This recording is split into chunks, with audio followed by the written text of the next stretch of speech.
Now, wow, why is it that these women will not stop rubbing shoulder, rubbing their body, rubbing everything with Queen Naomi? Why? Knowing fully well that Queen Naomi is the only person who has the right, over Ooni. Yes, because everybody, like everyone knows that Queen Naomi's anointing, yes, so to speak, Queen Naomi carries what it takes for the Ooni to sit on that throne.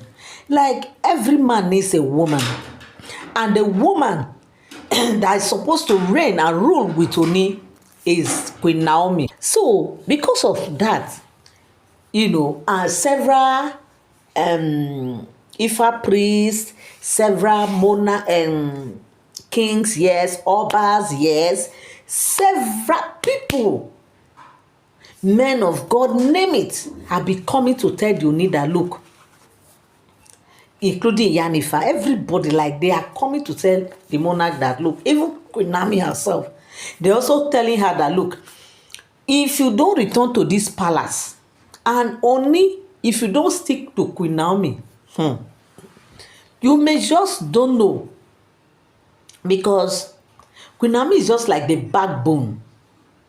Like they always say, everybody has backbone. Some people, their backbone is their money. Some people, their backbone is themselves, like their beauty, their wealth, their children, their husbands, their wives. There must be somebody that keeps you going.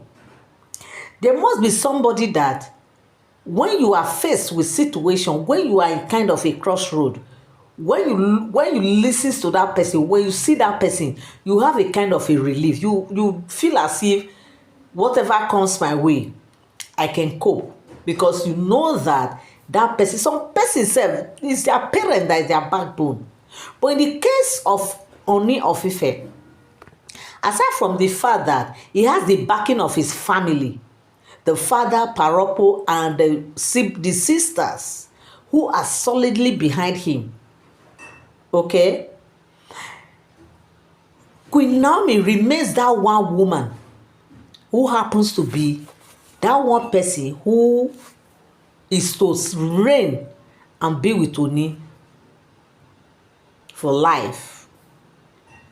But what I heard now surprises me when they said that Olori actually came up and was saying that she's the one that is backing Ooni up spiritually. She is the success story of the palace. She was there when Queen Naomi was brought into the palace. She was there when Queen Naomi was married as an Olori. She was there when Tadenikawo came. She was there. That she is the backbone. She is the person behind Ooni's success story. And of course, everybody, Ooni knows that it's not Ashley but Queen Naomi.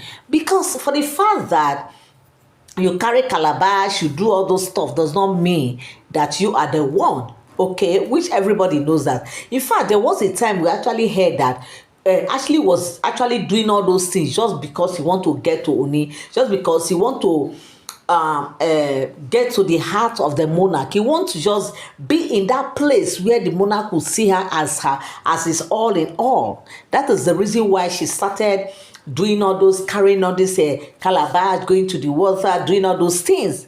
That she is the one, that any other person is not, that she actually is the one behind Ooni's success story. She's the one backing him up. She's the one liaising with the goddesses, and she's the one doing all those things, doing all those things. In fact, they say she said a whole lot.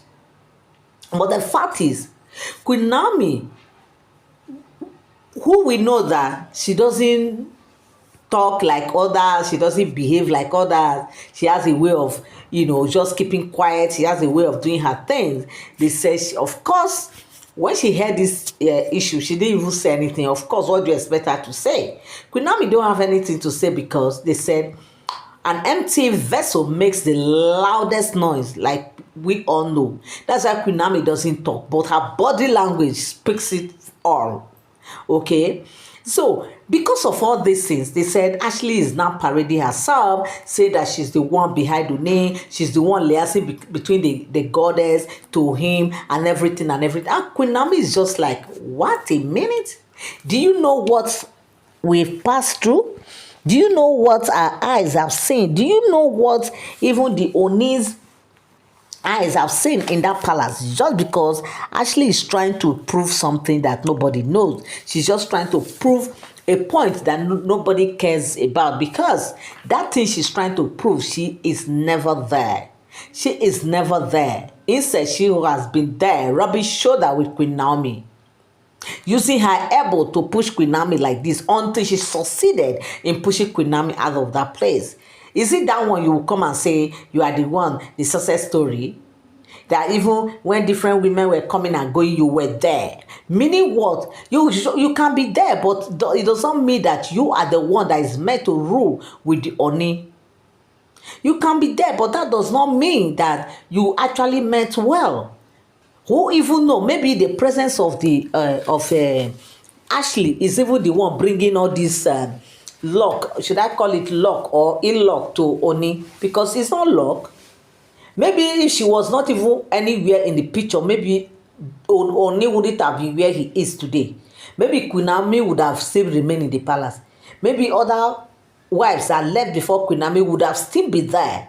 But courtesy to Olori Ashley, who claimed to be the bestie of Ooni of Ife. What kind of bestie is that? A bestie that your bestie will marry and they will go, he will marry and they will go. Just because you are there trying to rub shoulder, you are trying to take their place, and you expect them to just fold their hands and just pretend not to see what is happening, or not to even know what is going on. Or you expect them to just fold their hands. So, my people, in fact, when you look at Ashley closely, when you watch the way she behaved, the way she paraded herself, the way she behaved, especially, when she gave birth to her son, and all the drama that took place there, you just see that, look, Ashley actually has eyes for the palace just because of one thing, because she actually wants to just make her presence known in the palace. Like, she just wants to be among those who will say that my son is a princess, my daughter is a prince, and is a princess, while my son is a prince. Like, she has succeeded in giving birth to his son, and automatically she called the son the crown prince, meaning that the son is the crown prince. What about other sons? Are they not crown prince? I know we've dwelled on this issue, for quite some time now. But what I'm just trying to say is what Ashley actually said, allegedly, that she said that she is the one, the backbone of Ooni. She's the one backing Ooni up spiritually. Like, she's the one liaising between the goddess of the land, with Ooni. Like, she is the mediator between. Who is she to be the mediator? Like, how could she say she's the mediator between Ooni and the goddess? Like, I don't understand. Like, please let somebody make this talk make sense to me, because right now it does not make sense. So, in all these things we are hearing, in all this we've heard in the past, I still don't understand the path that Ashley is claiming. I still don't understand where she belongs. I still don't understand where she stands, because if you ask me, Queen Naomi has been the one, Queen Naomi has been the one, as in, she doesn't talk. Oh, Queen Naomi don't talk. You talk waiting. She doesn't brag, unlike these other Oloris. But the truth is, it is what it is. But bear it in mind that all these are all alleged stories. They are not for sound information. As I get my gist on the street of social media, I also come here and relate with you guys, okay? Thank you so much to all my returning subscribers and all my new subscribers. God bless you. Till I come your way again. Bye for now.